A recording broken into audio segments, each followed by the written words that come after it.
Of all the planets in our universe, there is only one we know can support life. Just the right distance from its sun, with a perfect climate. It's been called the lucky planet.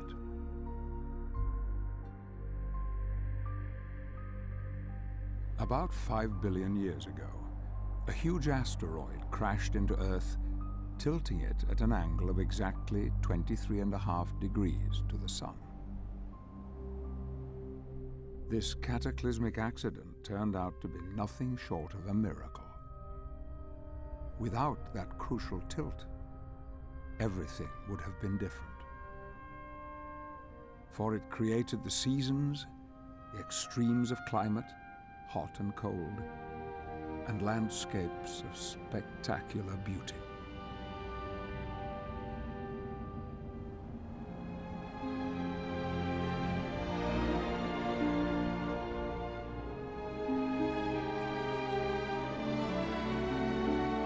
The perfect conditions for life on Earth.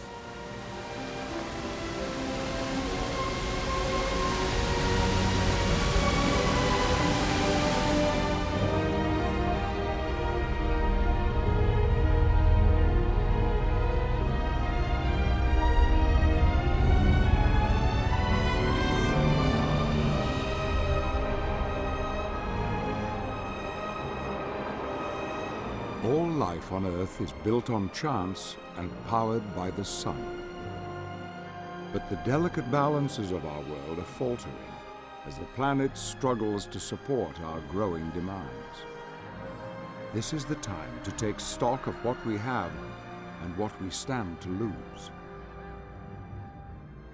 We follow a year on Earth, joining our fellow creatures as they battle to raise their young in a world that is rapidly changing.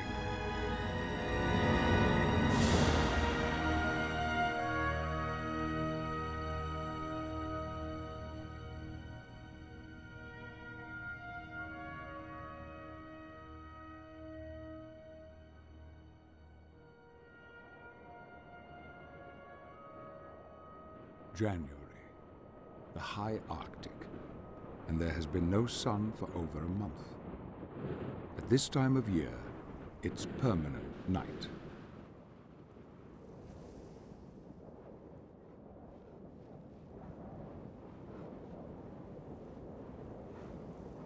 Male polar bears are on winter patrol, but there is little to eat.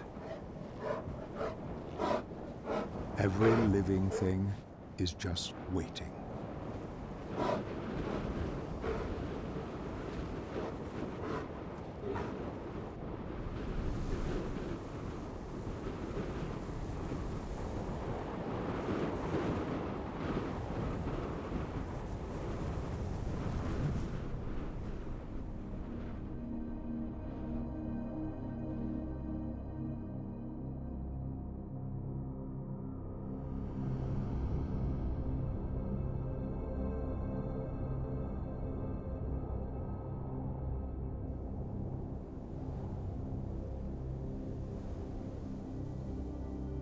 February, and the sun makes its first appearance over the horizon.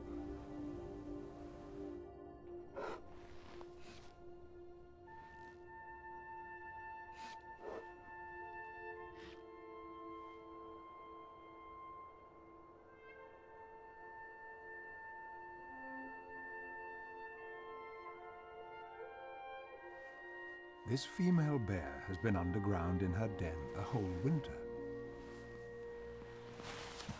She toboggans down the slope. Perhaps it's just to clean up her fur, but it looks like sheer joy.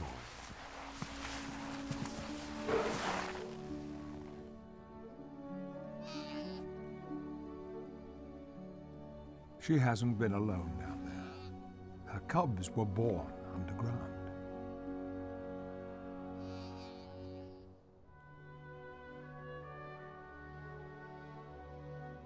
They're 2 months old, but this is the very first time they've seen the light of day.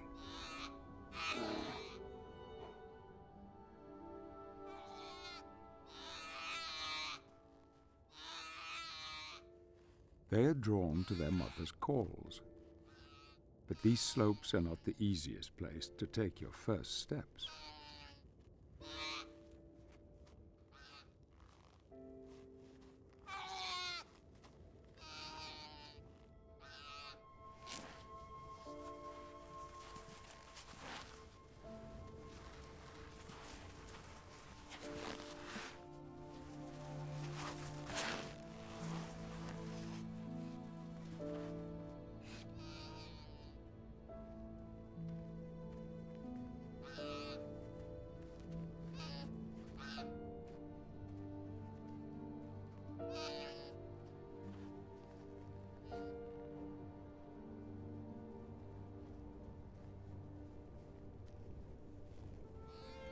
The cubs haven't been fed this morning. The mother has delayed their first meal on this special day. Hunger will draw them to her. It's the beginning of their training.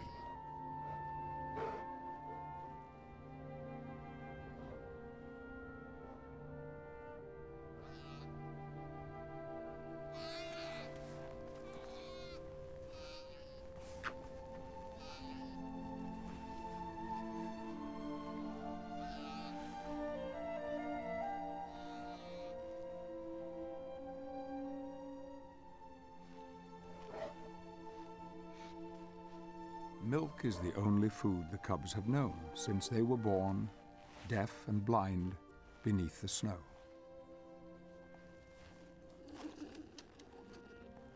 The mother hasn't eaten for 5 months and has lost half her body weight. She's giving the last of her reserves to her cubs. She can't leave yet in search of food. She's trapped on these slopes until the cubs find their feet. It's a trial female bears have always endured.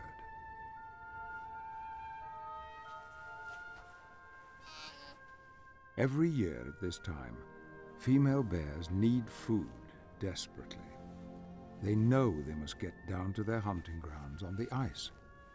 What they can't know is there's a problem waiting for them there. A new problem. Our planet is warming, and the sea ice is melting earlier every year. This is the only place the bears can hunt for seals. If they don't make it there before the ice breaks up, their families will starve.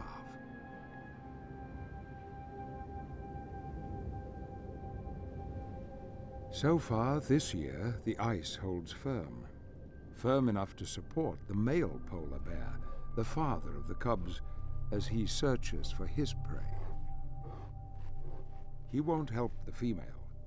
Instinct makes him fend for himself alone.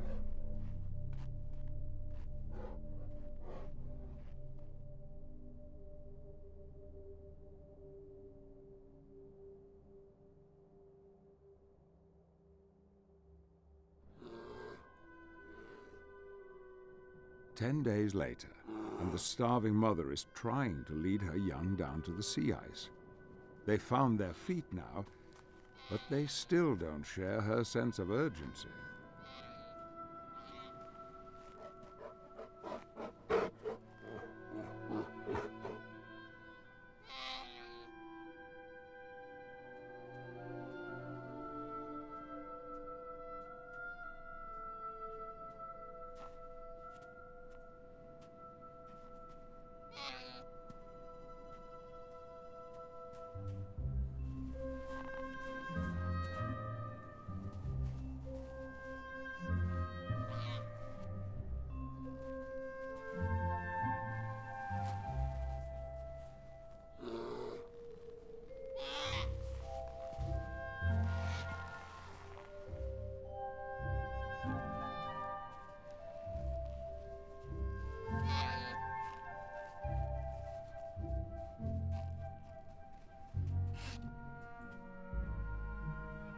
At last, everyone seems ready for the journey.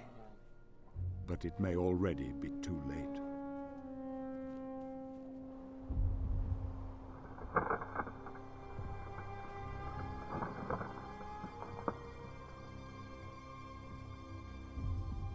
A few miles from the coast, The ice is already breaking up.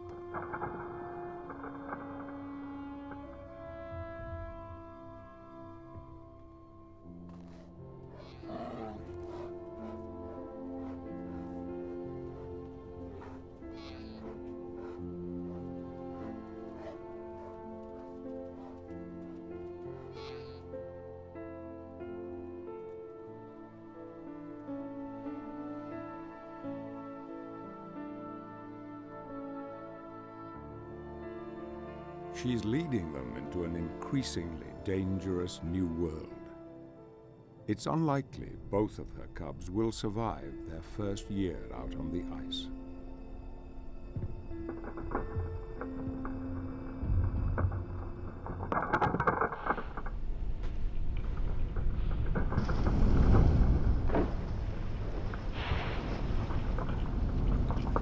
March, and much of the north remains snowbound.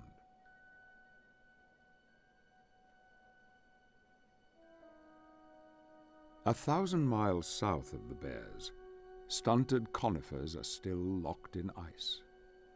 They mark the tree line of our planet and the start of the taiga forest. This vast belt of trees forms an almost unbroken circle around the north of the globe. It's one of the last great wildernesses.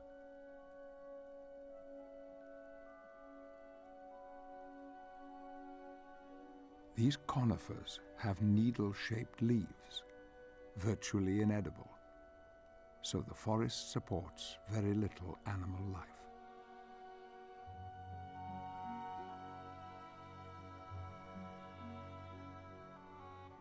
In this silent world, the snow is rarely marked by footprints, and those who do live here are so hard to glimpse. They're like spirits.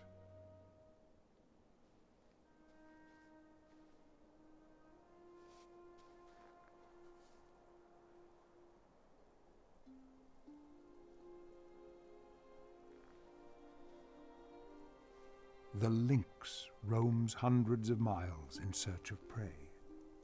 It may never visit the same patch of forest twice.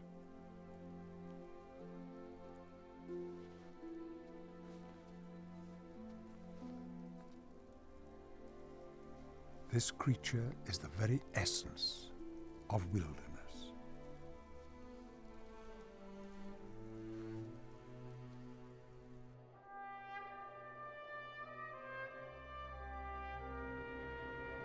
There are as many trees here as in all the world's rainforests combined.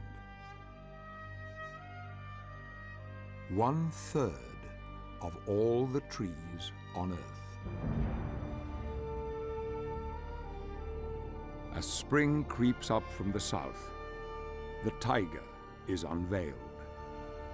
It's now that this forest produces so much oxygen that it refreshes the atmosphere of the entire planet.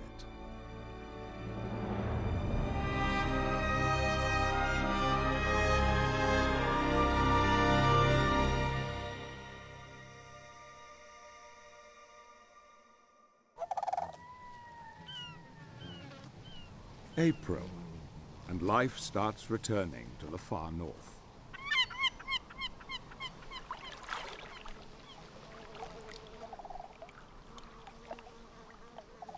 Visitors flock to this haven from all over our planet.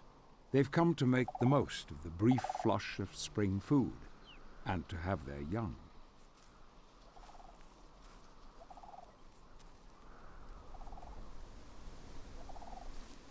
In this changing world, every new generation is precious.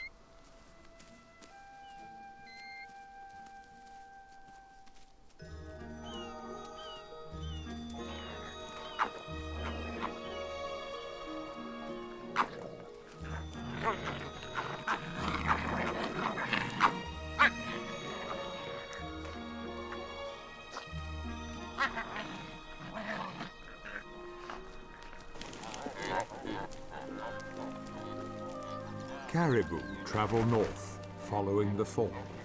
More than 3 million of them, in vast herds crossing the tundra.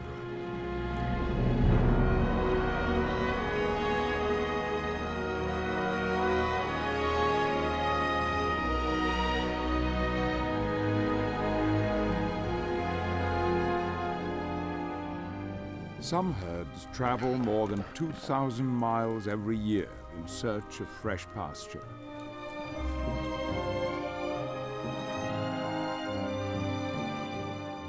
It's the longest overland migration on Earth, totally dependent on vast open spaces.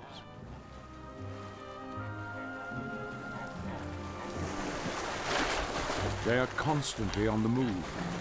If newborn calves are to keep up, they must be on their feet and running the day they are born.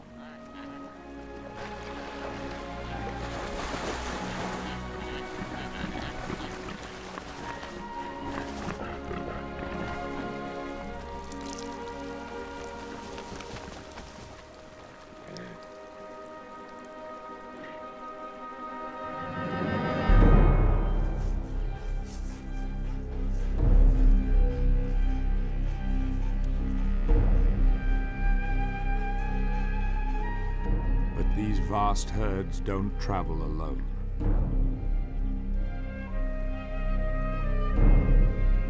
Wolves shadow them all along the way, and they're hungry.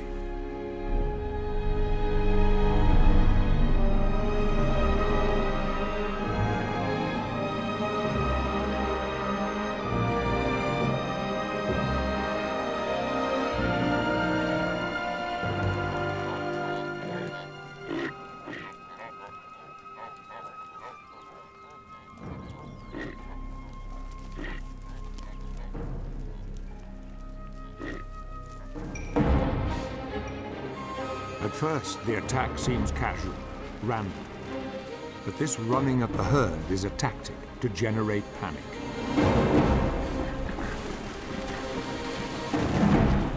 In the chaos, the young can be separated from their mothers.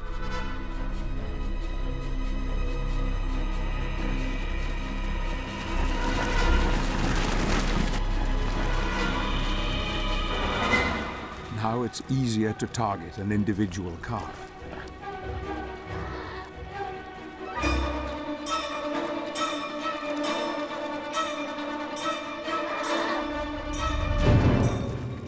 The calf may be young, but it's capable of outrunning the wolf if it manages to keep its footing.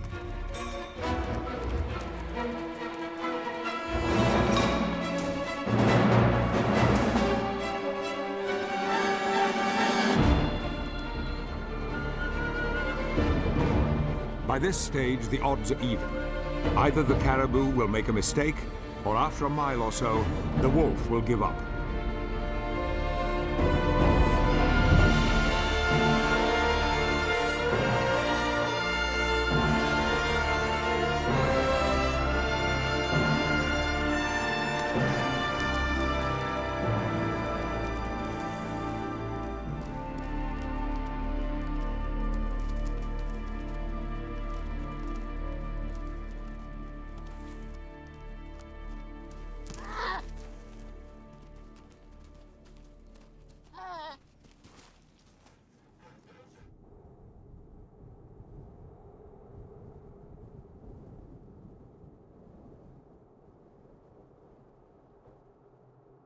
April in the Arctic, and already the sun never sets.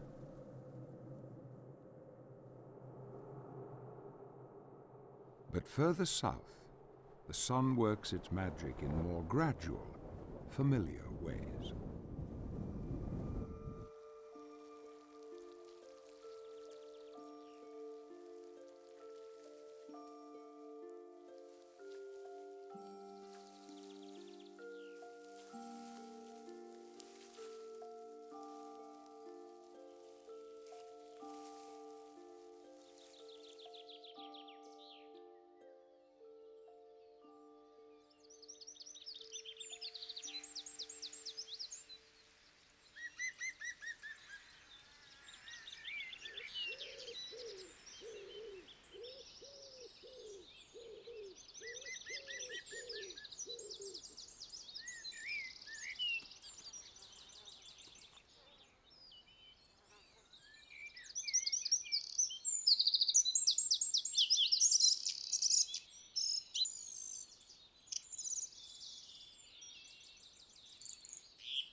These are the forests that we know well, the broad-leafed woodlands of Europe and North America.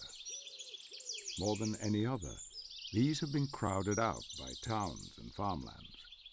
Only fragments remain.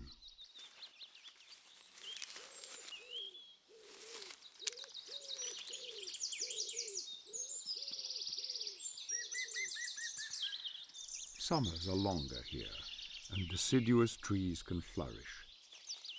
They're far more edible than conifers, so these forests bustle with life.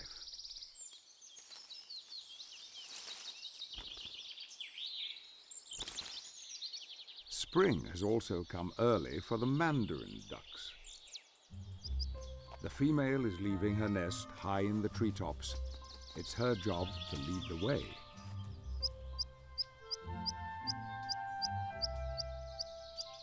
It's a long way down for a maiden flight. A few calls of encouragement are needed here.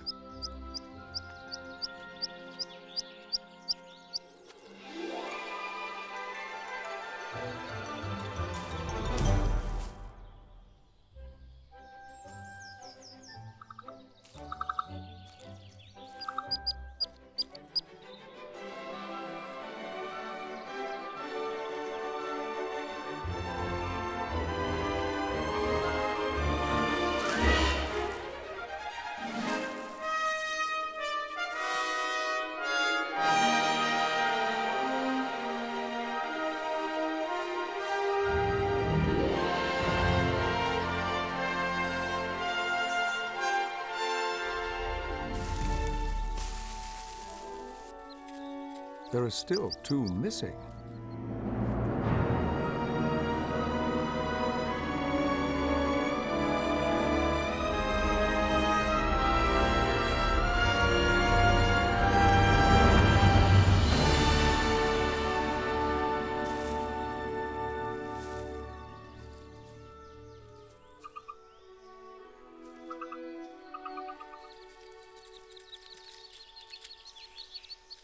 Only 2 days old, and already one great adventure behind them.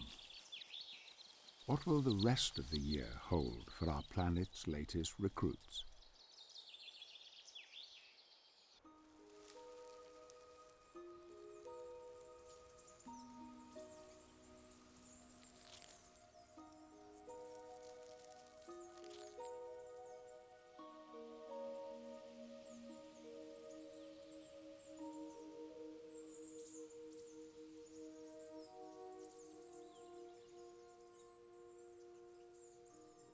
This is the legacy we've inherited, thanks to that all-important tilt of the Earth's axis, the rhythm of the seasons.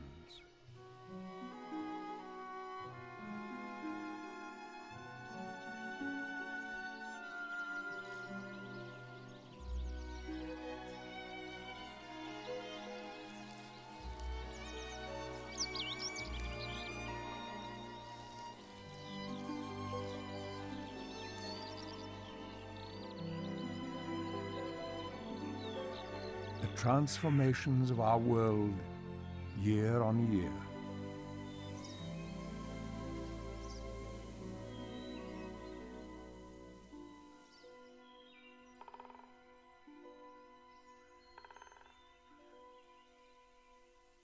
A seasonal cycle that seems increasingly unreliable.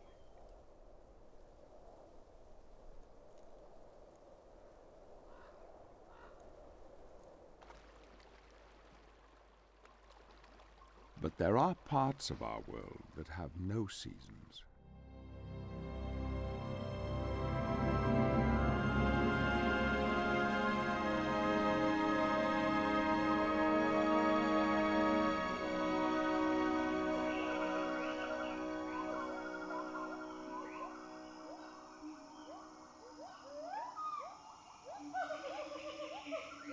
May in the tropics, but there is no spring. Here the sun shines for 12 hours a day, every day of the year. This is what allows the jungle to grow unchecked and support so much life.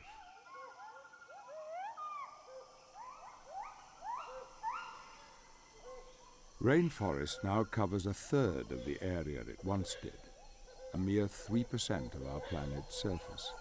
And yet, it contains more than half of all the plants and animals on Earth.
The rainforests of New Guinea are especially precious, home to 42 different kinds of birds of paradise, each more extraordinary than the last.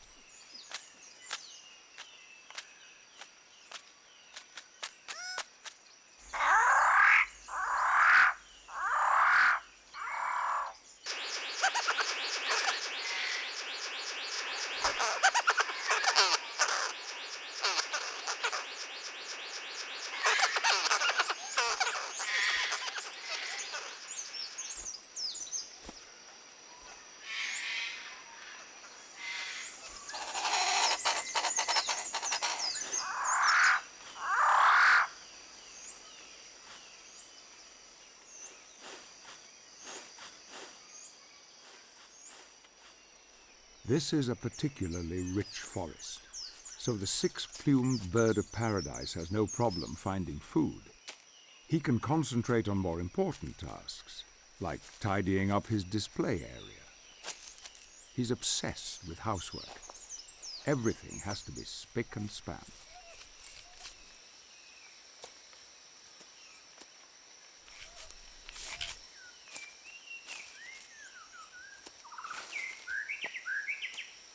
Finally, the stage is set.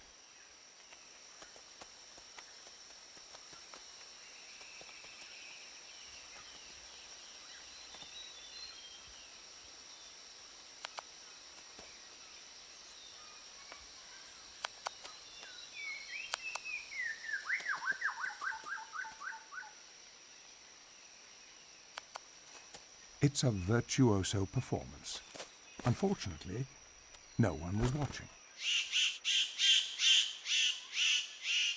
This contender is called the superb bird of paradise. This magician has a special trick. First, he advertises his show, calling to attract a female. With the audience in place, the show can begin.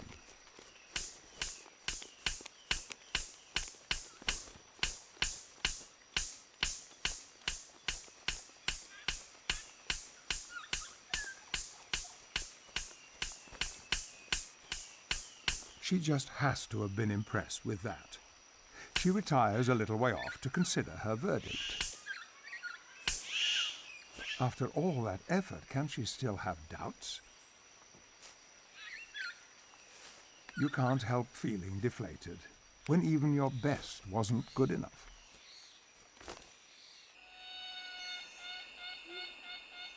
"3% of our planet, 50% of its plants and animals. Nowhere is there more at stake. These tropical forests enjoy 12 hours of sunshine all year round, but they also need lots of rainfall.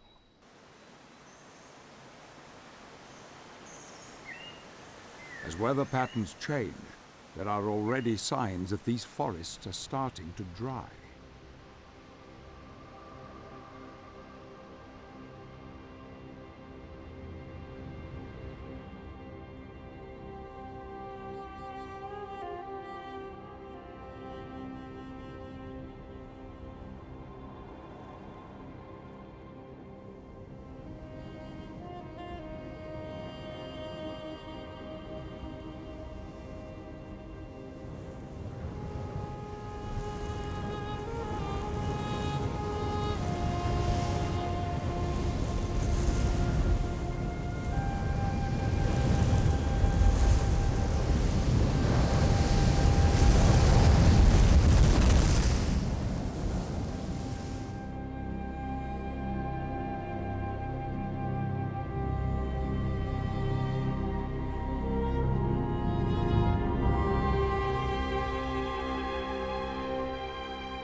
Deserts cover 1/3 of the land's surface on planet Earth, and they're getting bigger every year.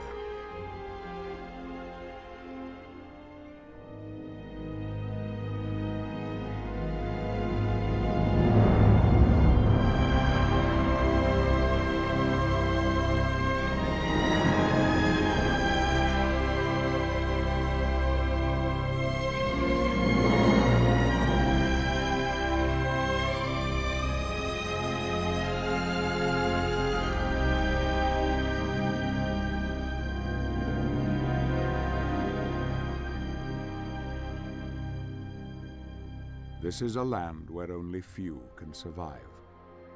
Only a special few. And the challenges are becoming greater than ever.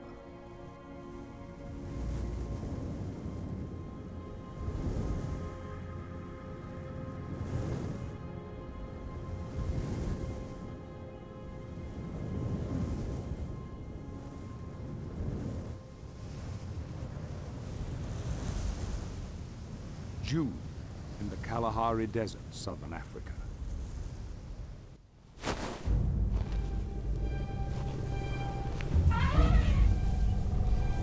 It's the dry season here, and thousands of elephants have started a desperate trek for food and water.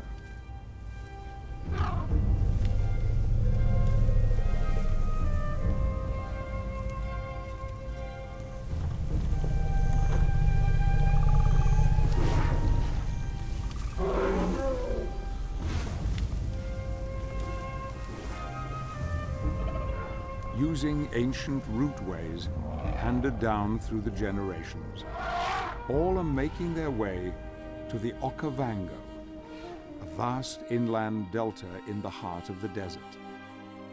At the moment, it is dry, but water should come.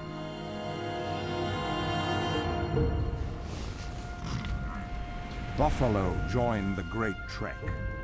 All across southern Africa, millions of animals are on the move, on the same life-or-death quest for water.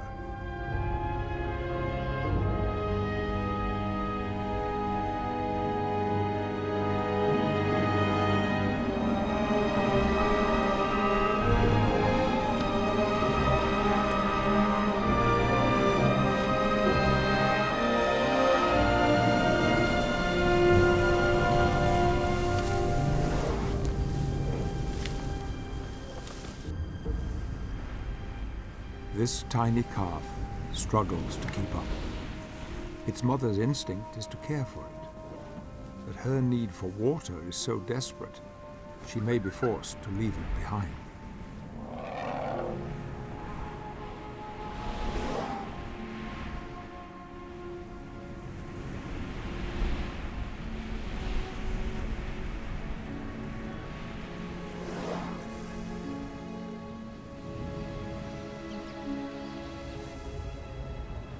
Dust storms make the going tough, all the way.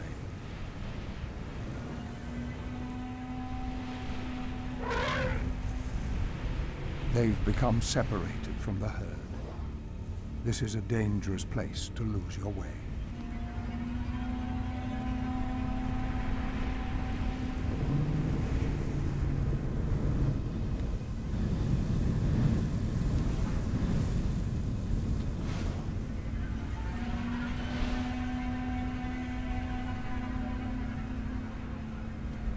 Their sanctuary a few miles ahead, a small patch of woodland. They daren't rest till they reach it.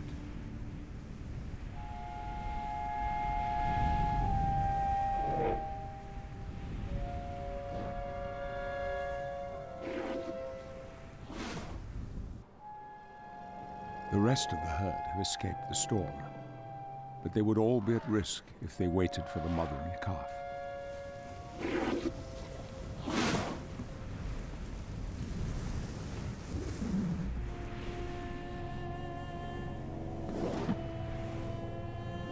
Finally, the stragglers emerge from the dust.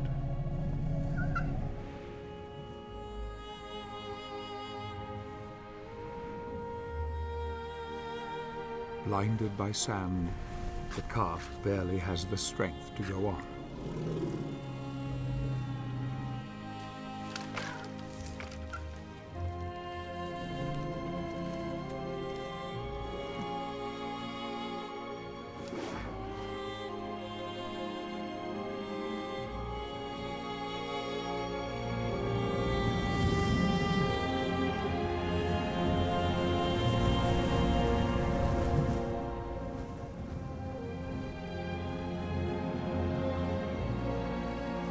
The storm has died down.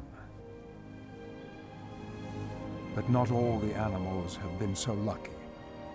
One youngster got lost. Thirsty and exhausted, it follows the tracks of its mother, but in the wrong direction.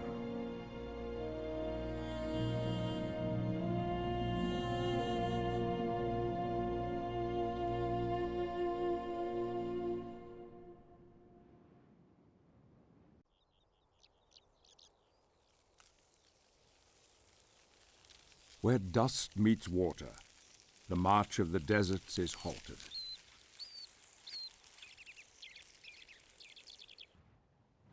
Sand dunes give way to prairies and savanna. Grass is a great unsung hero of our planet. It keeps deserts in check and fuels many of Earth's great spectacles.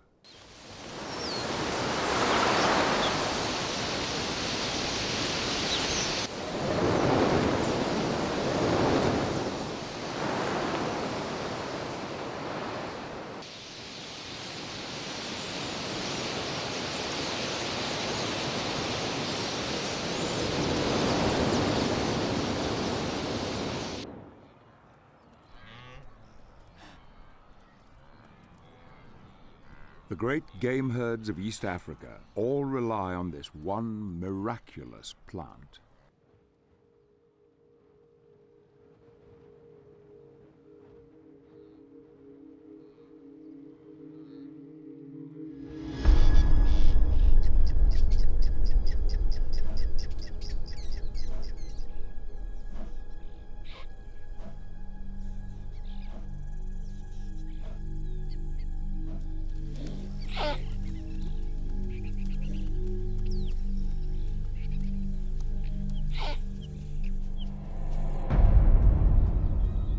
Every day, on wide-open plains the world over, a timeless ritual plays itself out. The drama of hunter and hunted.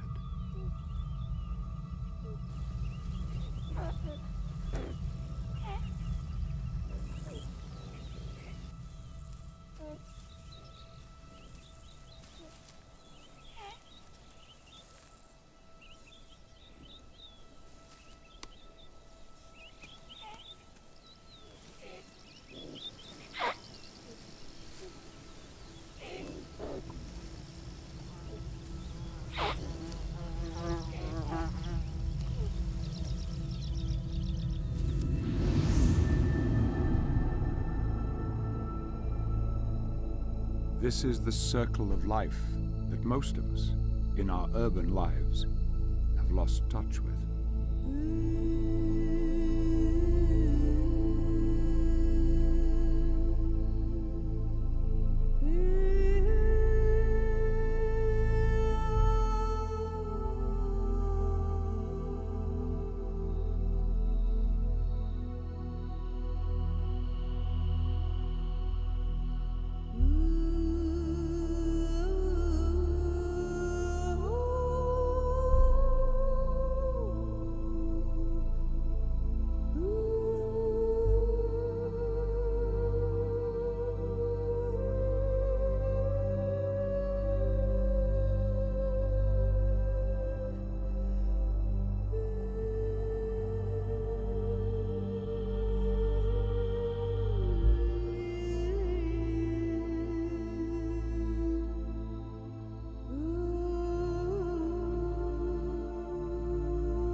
The elephants have been marching now for 2 weeks.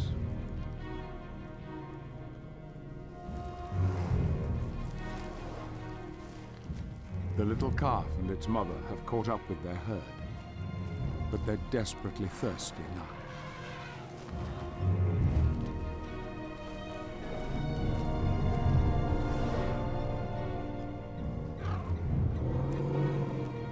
Perhaps spurred on by a memory from the past, the matriarch leads the herd to a temporary waterhole, one that may have saved her life years ago.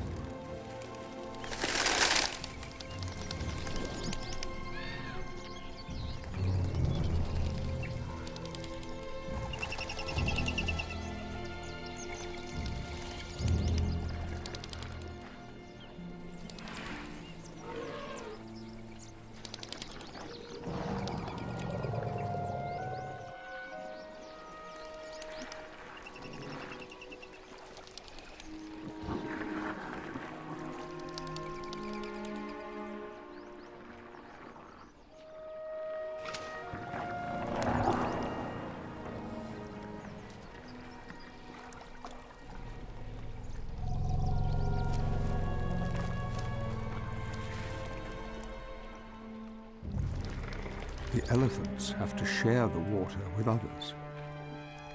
These are uneasy alliances.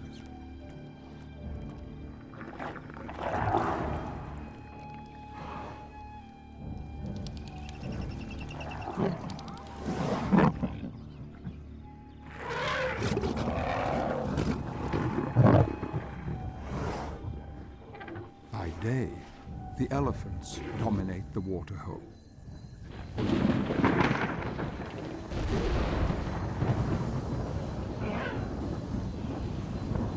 In the nighttime, the balance of power shifts.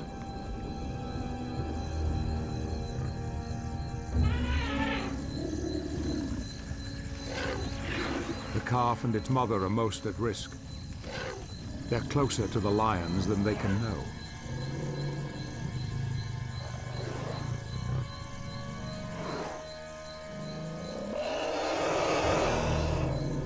In the darkness, an elephant's vision is little better than our own. Lions can see easily.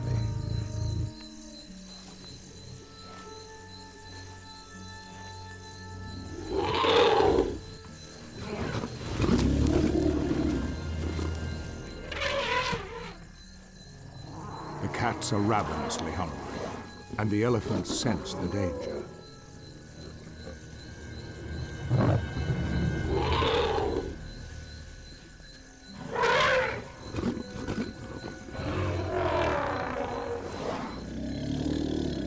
The lions bide their time.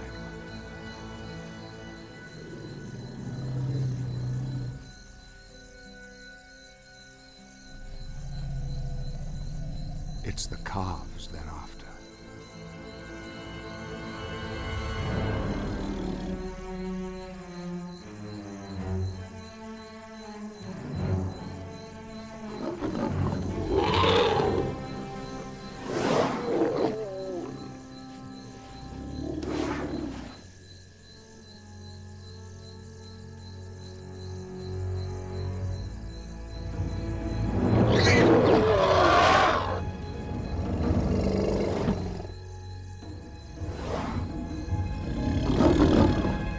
As the lions rally, the elephants herd their young together, forming a protective circle to keep them away from the predators.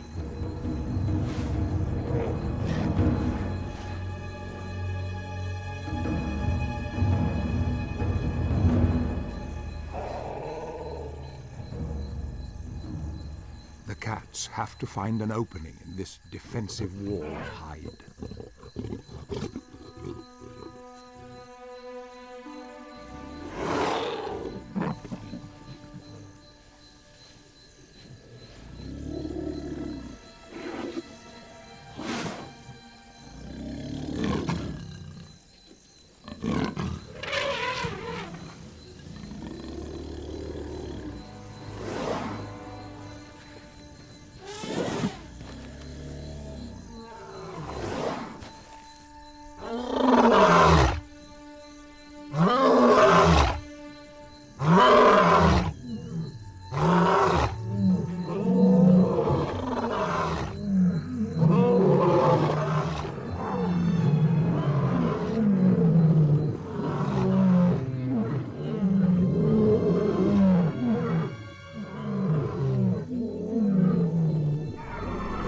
reserves are too well protected. The lions will have to take a risk, change their tactics. Normally, a solitary lion would stand no chance against this elephant. But the whole pride is here, 30 of them, and they're specialist elephant hunters.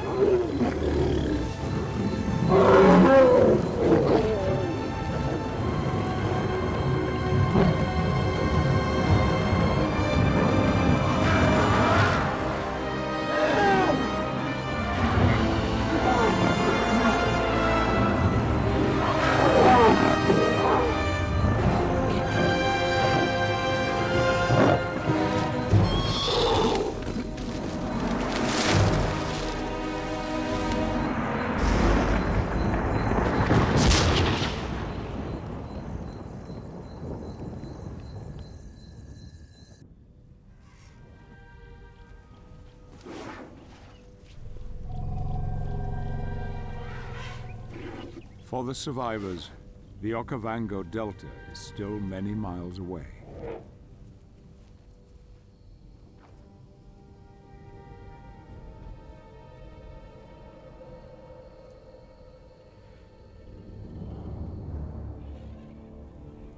As the deserts grow and traditional migration routes are blocked by farms and fences, elephants must trek ever greater distances.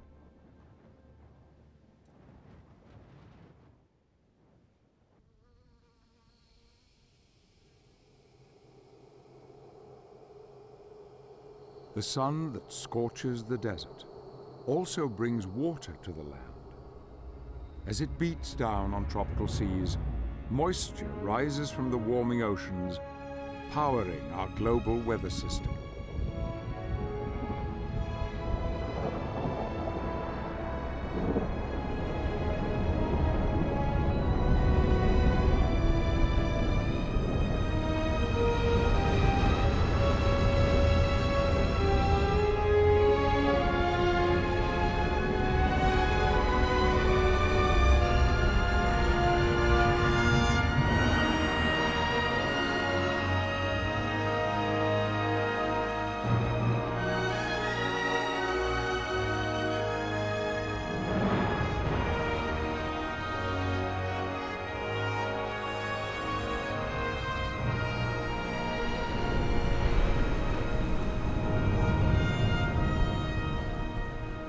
Moist winds from the Indian Ocean sweep north towards the Himalayas. As the air rises, so it cools, and the water falls as snow.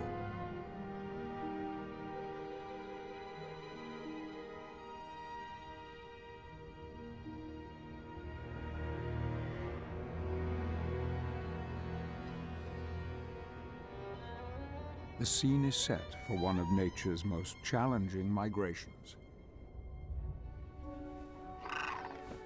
Each year, thousands of demoiselle cranes try to escape the harsh winters in Mongolia by flying south to the warmer climes of India.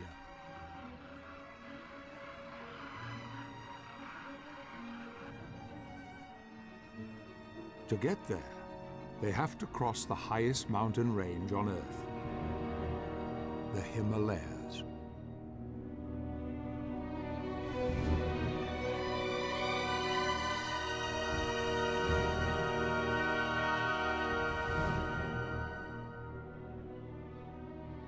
As the sun heats these great slopes, warm air rises from the valleys, turning by late morning to ferocious winds.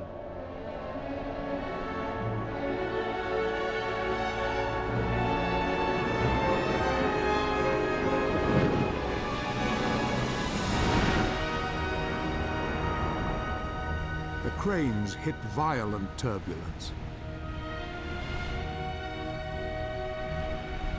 They'll have to turn back or risk certain death.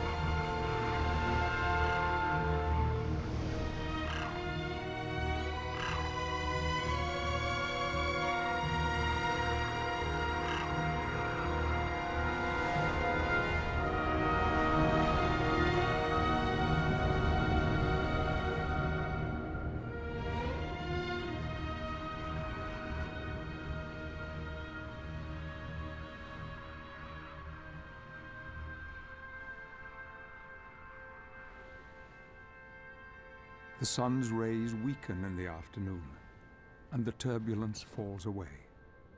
But it's too late for today.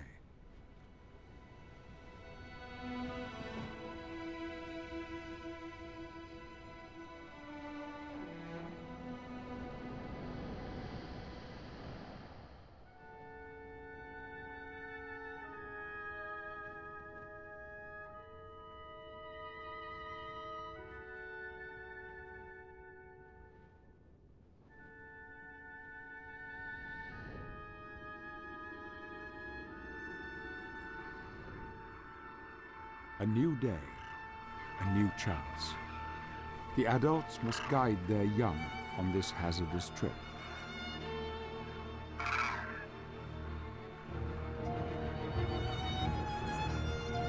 It's early morning, and the warm air is already rising fast.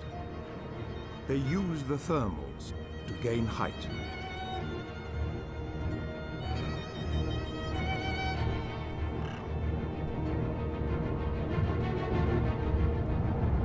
Soon it'll get stormy again. Maybe too stormy to go on.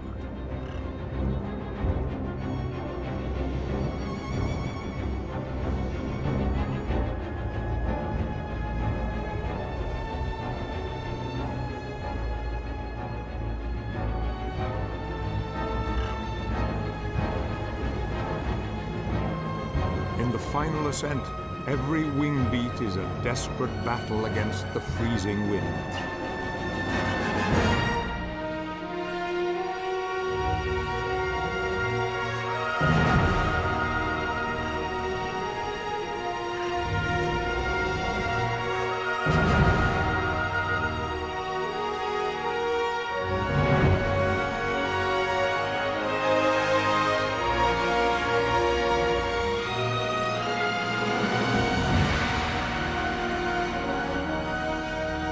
At last, they've made it. They've conquered the highest peaks on Earth. On the other side, their sanctuary for the winter.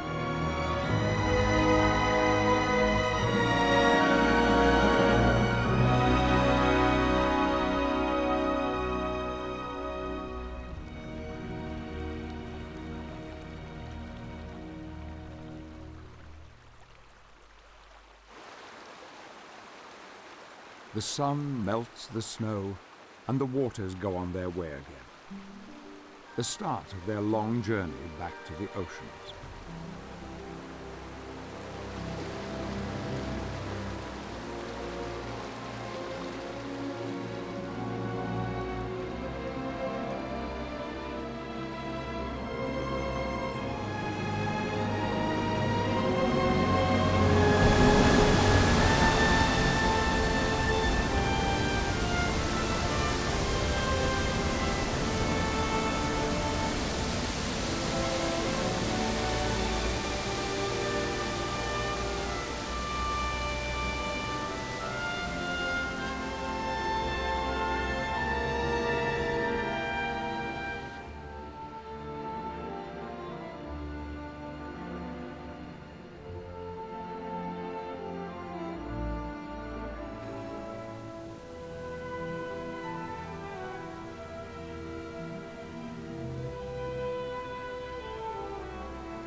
This is the great unending cycle.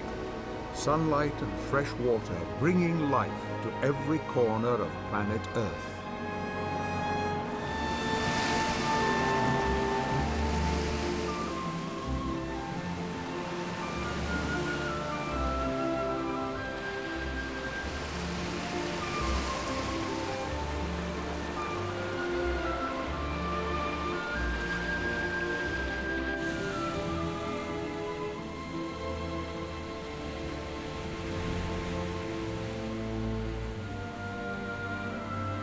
For generations, humans and animals alike have come to depend on the great rivers and their seemingly endless flow.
After months of drought, the rivers begin to flow again in the Kalahari. The buffalo reach the end of their long journey.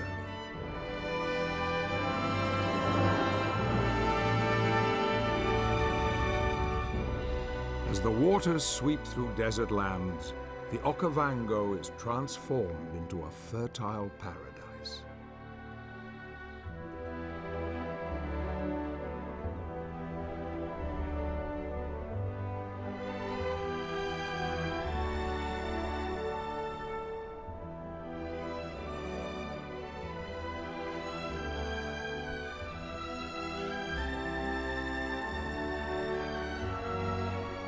This is an Africa we rarely see. A lush water world, totally reliant on a seasonal flood, originating from a tropical ocean thousands of miles away.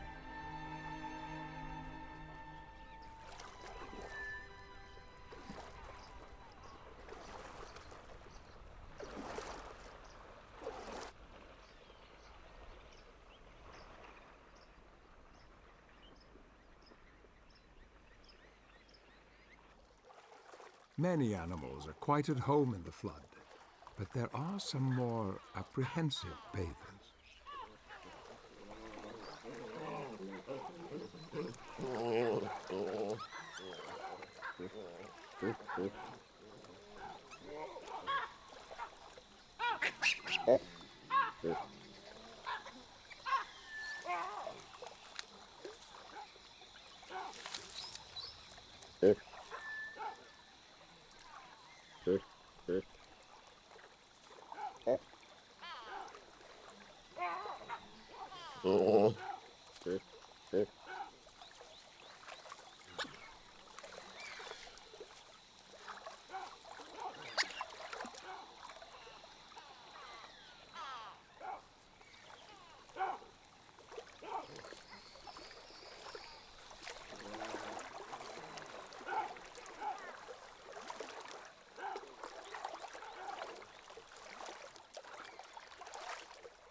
After weeks of marching, the elephants are exhausted.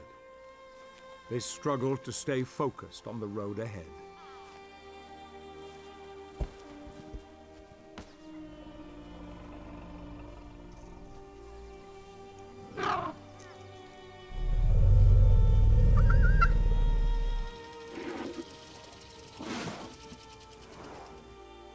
The matriarch can smell the water and encourages the herd to make one last effort.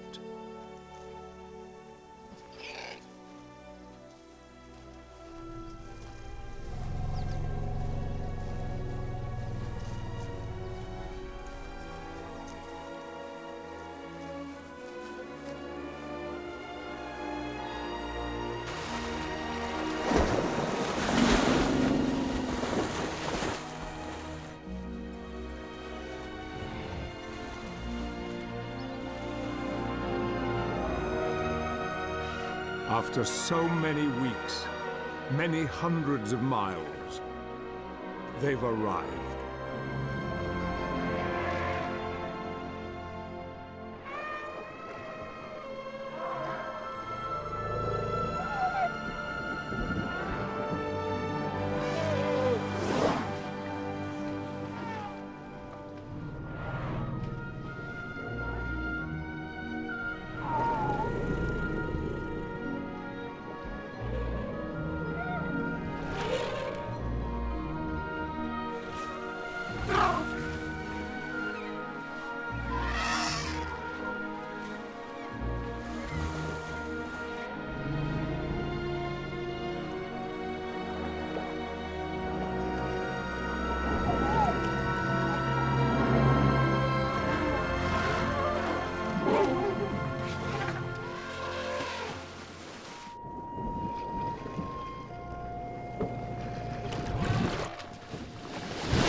like the elephants, these waters have traveled great distances to reach here. And all along the way, their flow is threatened by extraction for towns and farmland. In its long life, the calf will make this journey many times. Whether the flood will always arrive is far from certain.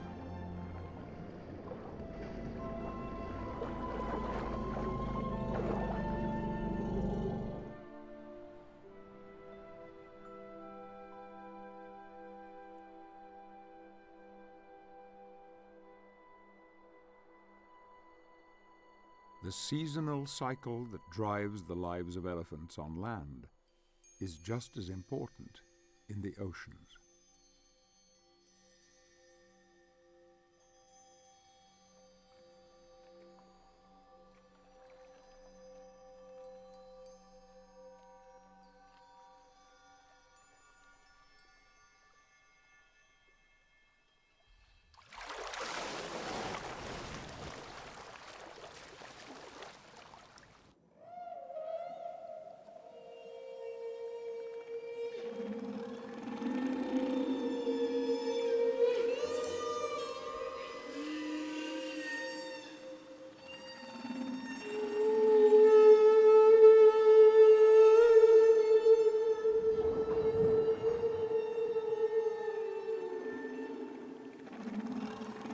It's July, and the humpback whales are in their breeding grounds in the tropics.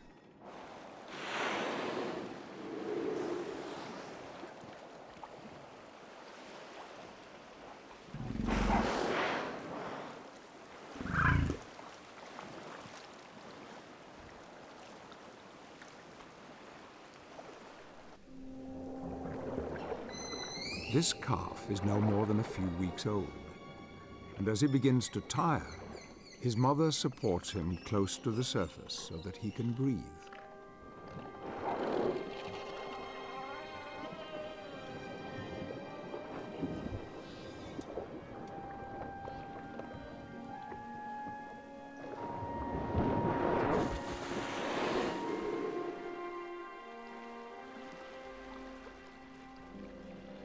These shallow equatorial waters make good nurseries.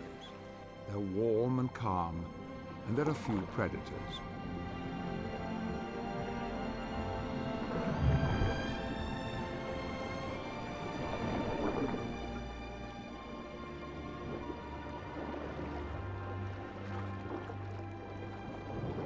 The playful calf is now drinking 600 liters of milk a day, but its mother is starving. There's nothing for her to eat in these crystal clear waters.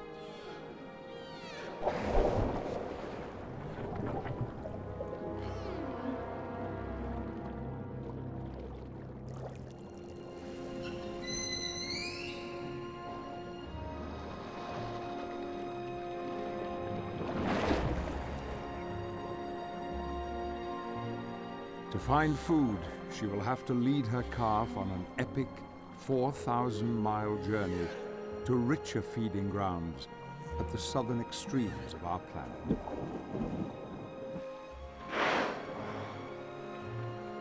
This is the longest migration by any marine mammal, and it depends entirely on a healthy ocean all along the way.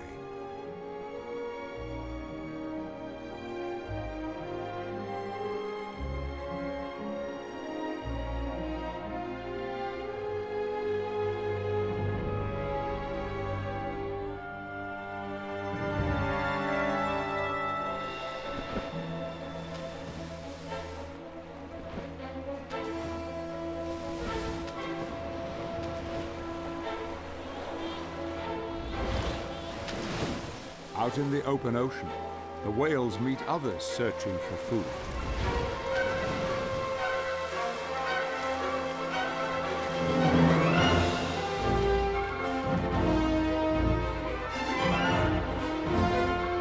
Dolphins are closing in on their prey.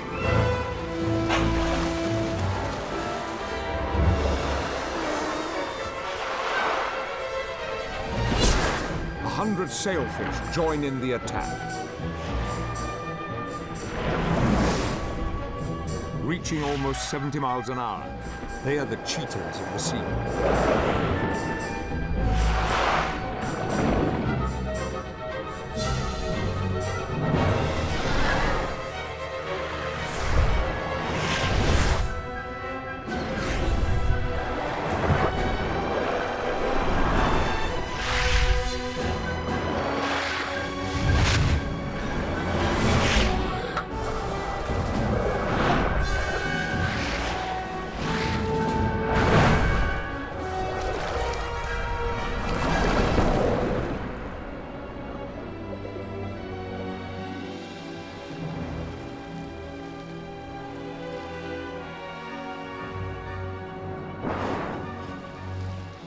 Mother and calf swim on south through the vast open oceans.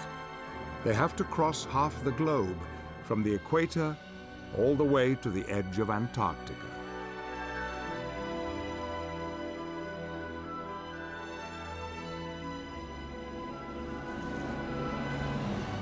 The tropical seas are a long way behind them now. They're heading for stormy seasonal waters. Strong winds and currents draw nutrients up from the depths, and life blooms wherever the sun's rays can penetrate.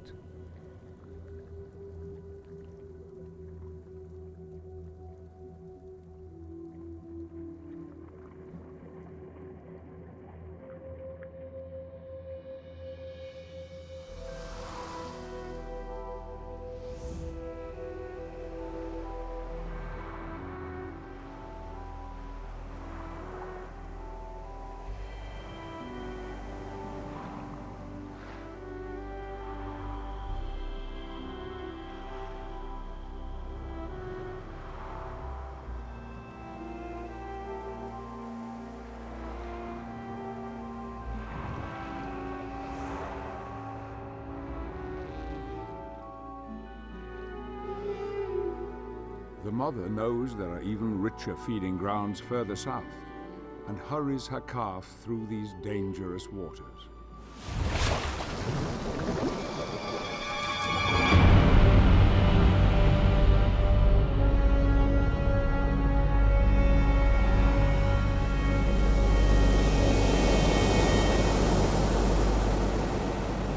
The great white shark.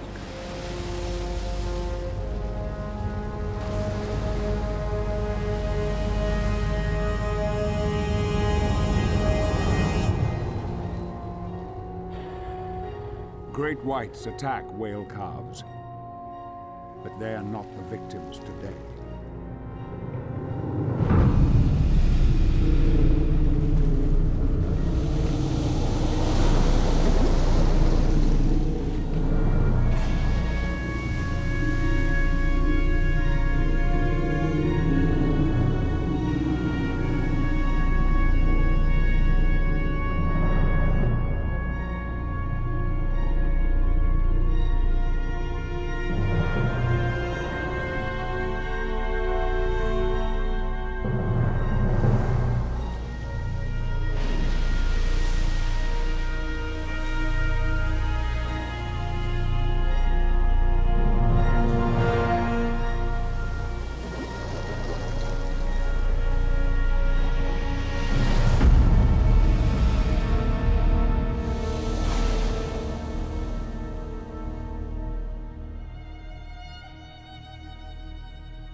These magnificent predators, at the very top of the food chain, are a vital part of a healthy ocean. And yet, we slaughter almost 100 million of them every year. Their populations are in free fall.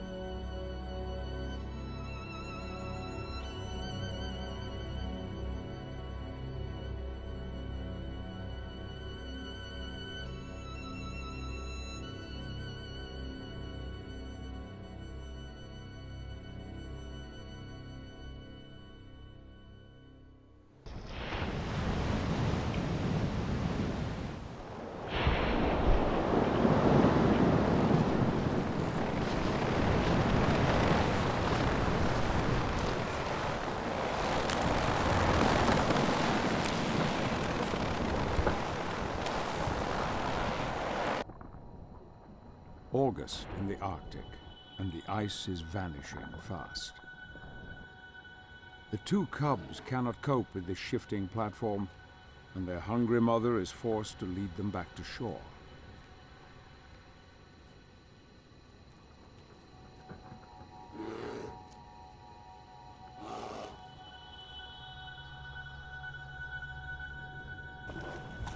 Out to sea, the ice is now too thin to support the cubs' father.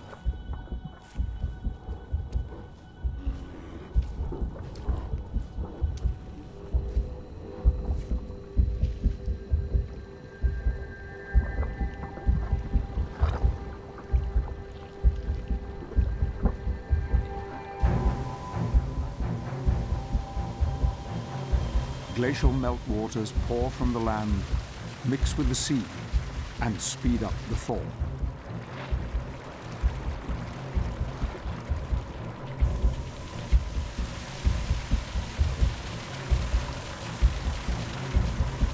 Each year, as the climate warms, there is less and less ice in the Arctic.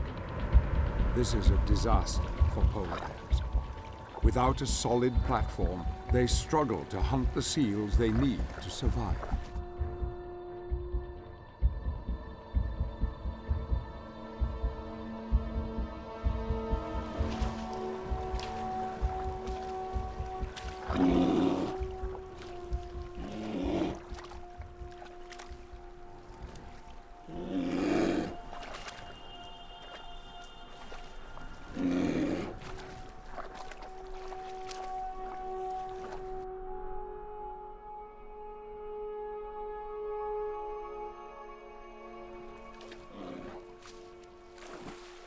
How will the father make it through the year, now that the ice is almost gone?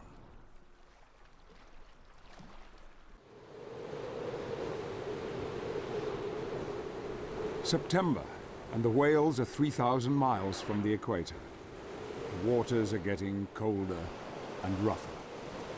Mother and calf must stay close.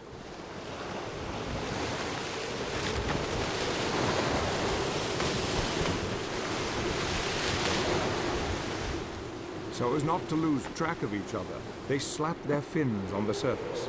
They can hear these sound signals above the roar of the ocean.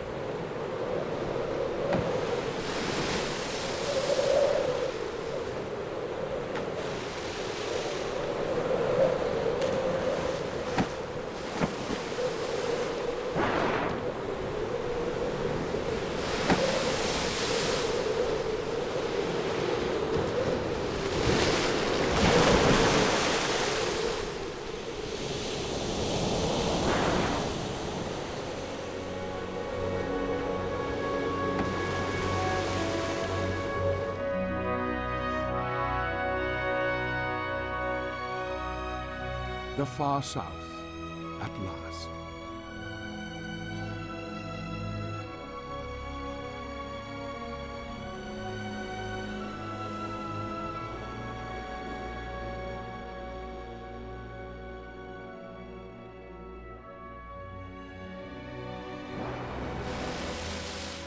October, and the whales are entering polar waters. Summer is drawing to a close in the north, but here it is only just beginning.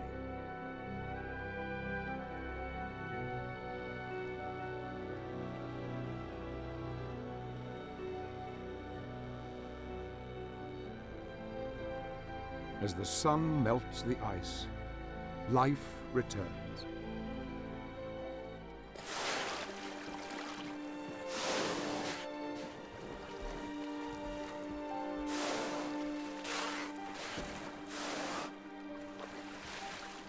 The whales have finally reached Antarctica, in time for the summer.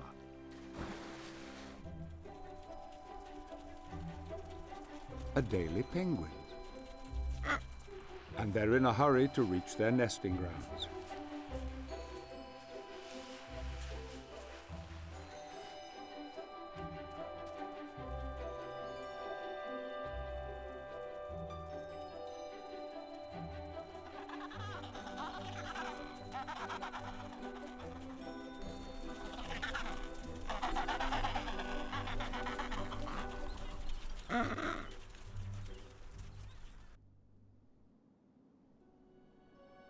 December, and the sun does not set.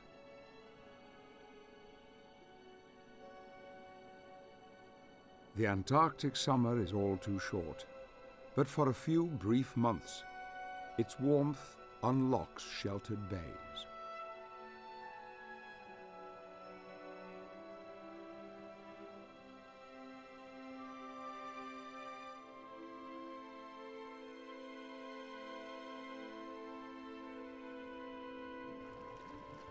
In the depths, something stirs.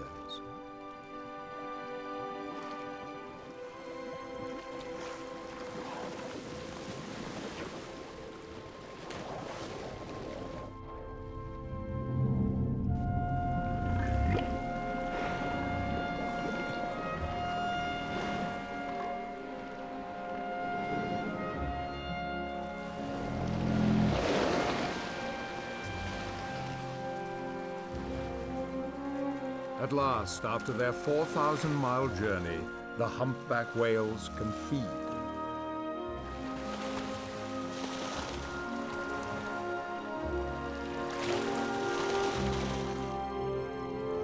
They harvest krill, shrimps that begin to swarm here as soon as the ice retreats.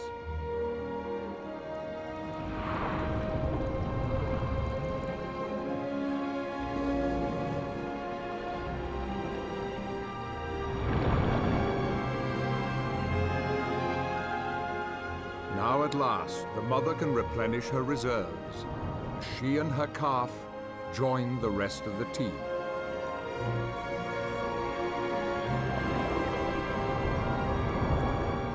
The whales create a spiraling net of bubbles, concentrating the krill into one gigantic feast.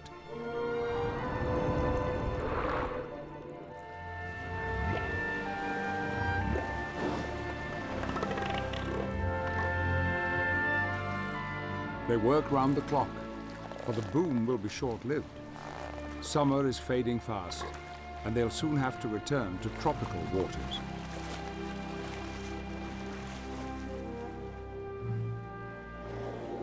These whales, and most of the life in Antarctica, ultimately depend on krill.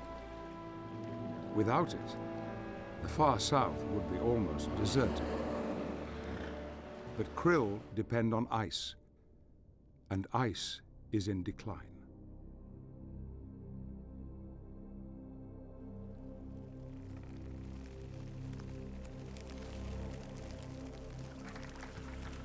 Winter in Antarctica, and the greatest seasonal change on our planet is underway.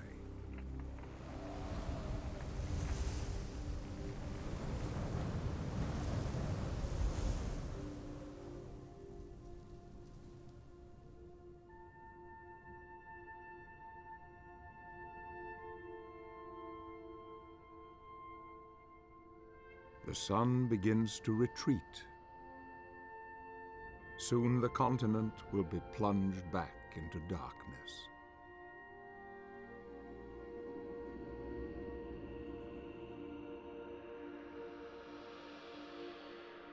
The aurora australis illuminates the southern skies. But these spectacular lights bring no warmth to the wilderness of ice.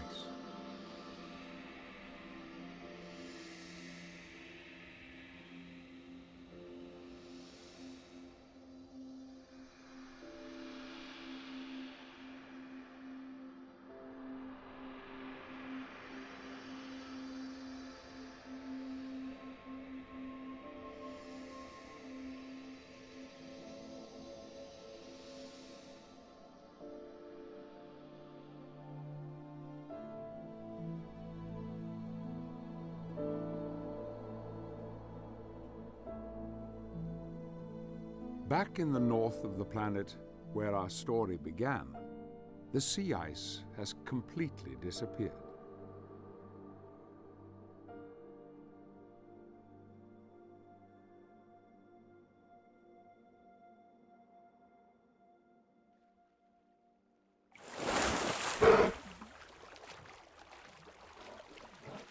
Our male polar bear is in great danger now. If he doesn't find land soon in this vast ocean, he will drown.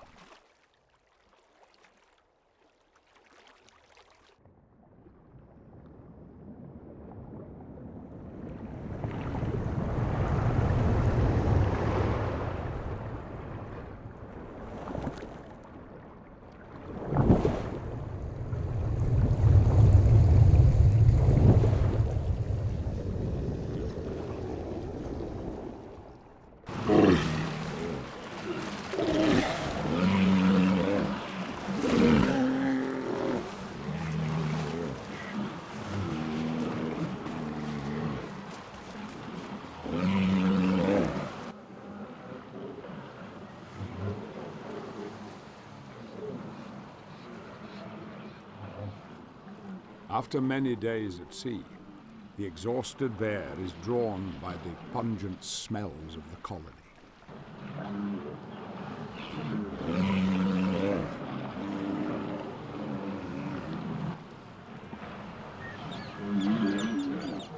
He has lost half his body weight. He's desperate for food. But walrus are much larger than his usual prey.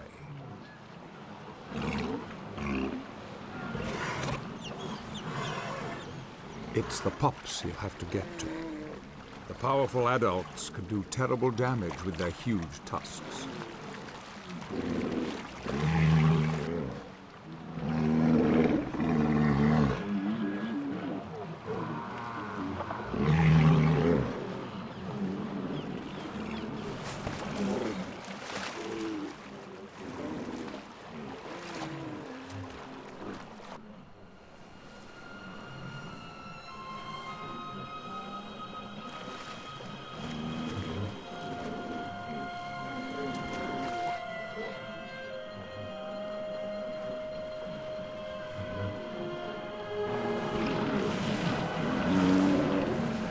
The walrus sense the danger. The adults close ranks around their young. He tests the barrier. It stands firm. He may be the world's biggest land carnivore, but it looks like he's met his match, and he's badly weakened by starvation.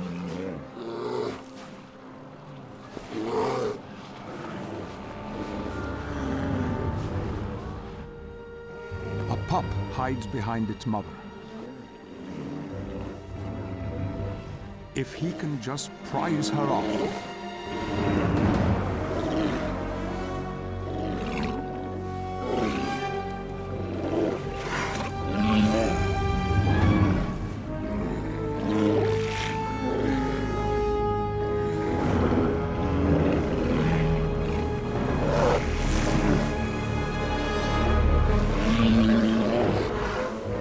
with the herd retreating to the safety of the water, the bear has little time left. He tries again.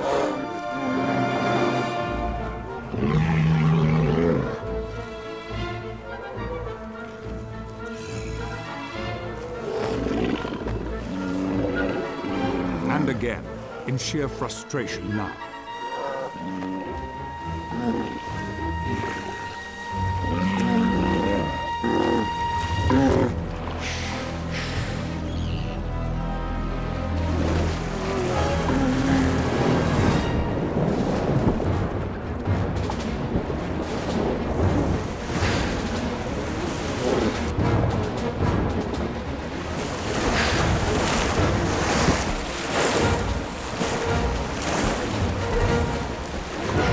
He has to avoid the lethal tusks at all costs.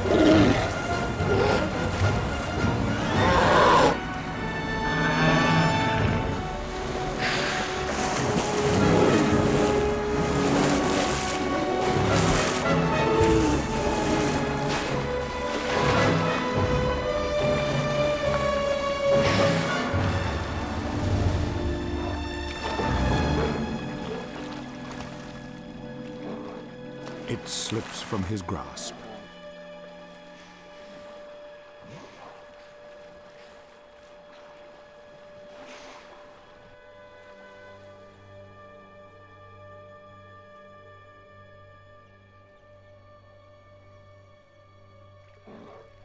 It's only when bears are on the verge of starvation that they'll risk attacking such dangerous prey.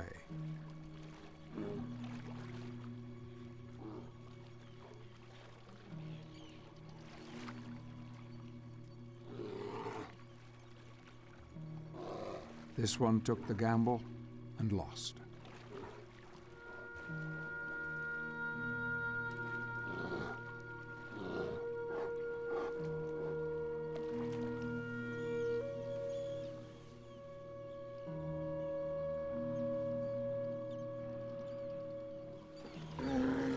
The walrus are calm again. The bear is no longer a threat. Unable to feed, he can't survive.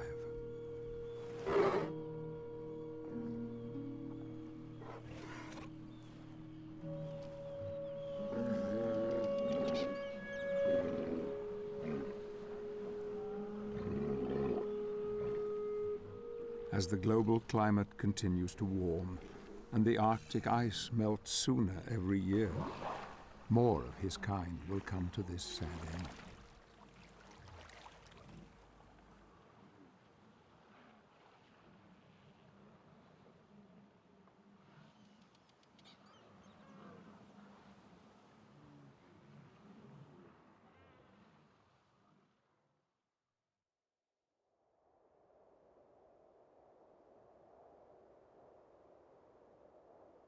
A year has passed, and the two bear cubs have beaten the odds.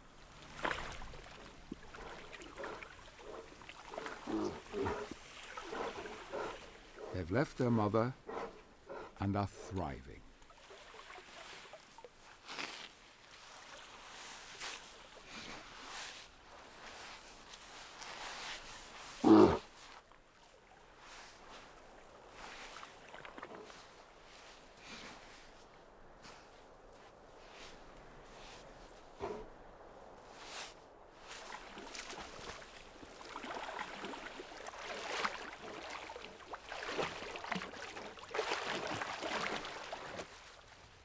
Their ever-shifting world is changing faster by the day.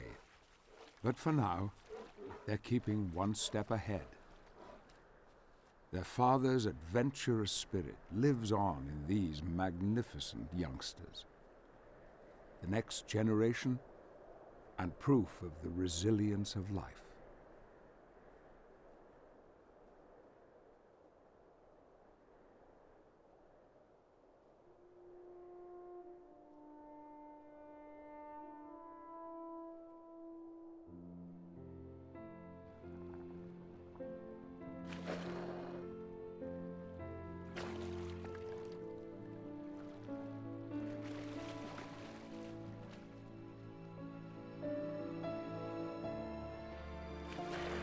The polar bear has become an emblem for the state of our planet, and for all the creatures who are struggling to live alongside us.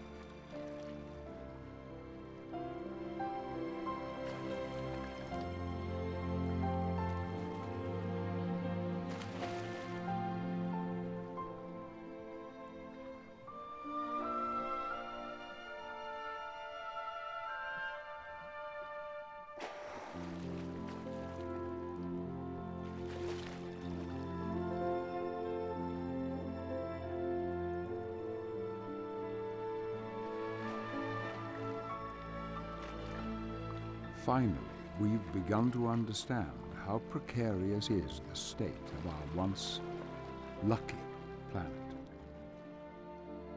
If we are to go on sharing Earth with such a rich variety of life and preserve its fragile balance for our own children, now more than ever, it is in our hands.